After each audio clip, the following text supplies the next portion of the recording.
Bonjour à tous, on commence cette revue de presse en Espagne qui vient encore de remporter un titre chez les jeunes. Après l'Euro Espoir remporté par la Rojita, ce sont maintenant les U19 qui sont sortis victorieux de leur compétition continentale.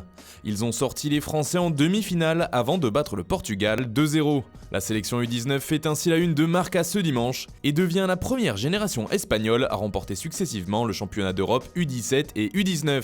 Ça promet pour la suite. Toujours en Espagne, mais cette fois du côté de la Catalogne, le Barça a remporté son match de préparation face au Vissel Kobe d'Iniesta et Villa 2-0. Et ce dimanche, le journal Sport en profite pour faire la comparaison avec le Real Madrid, écrasé 7-3 par l'Atlético. Pour le média catalan, c'est simple, il y a les chouchous et les humiliés. Le projet de Zidane commence à chanceler, écrit au passage le quotidien.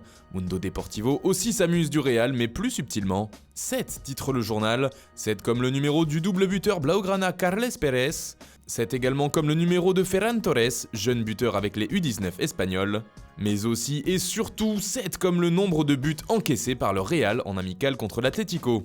Gareth Bale n'a jamais été aussi proche d'un départ de la Casablanca justement, il va prendre la direction de la Chine et du Jiangsu Suning. Et si la presse espagnole parlait d'un salaire entre 22 et 25 millions d'euros, The Telegraph pense qu'il pourrait être bien plus conséquent. Bale est déjà le joueur le mieux payé du Real Madrid avec 17 millions d'euros net par an.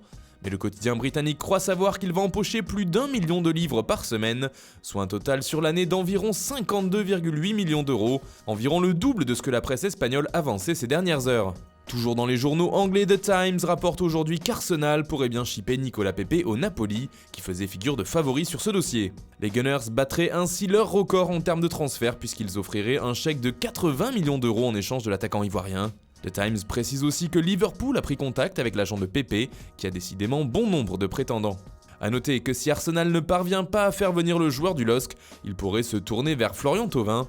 En tout cas, dans l'édition du jour de la Provence, on apprend que le club londonien est venu aux renseignements concernant le joueur de l'OM, et notamment sur le coût que pourrait représenter son transfert. Enfin, on termine ce tour de la presse par l'Italie, où le dossier Romelu Lukaku connaît un rebondissement.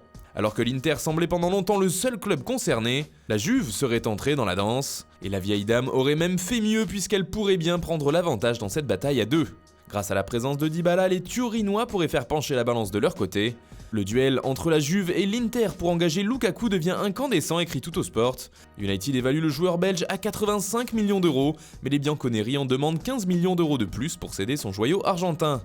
Dybala, c'est 100 millions, résume ainsi le journal transalpin. De son côté aussi, la Gazzetta dello Sport parle de ce transfert. Lukaku à la Juve, c'est possible, titre le quotidien. C'est un coup de théâtre, peut-on lire. Paratici, le directeur sportif de la Juve, s'est inséré dans la négociation et l'affaire paraît proche pour la Gazzetta.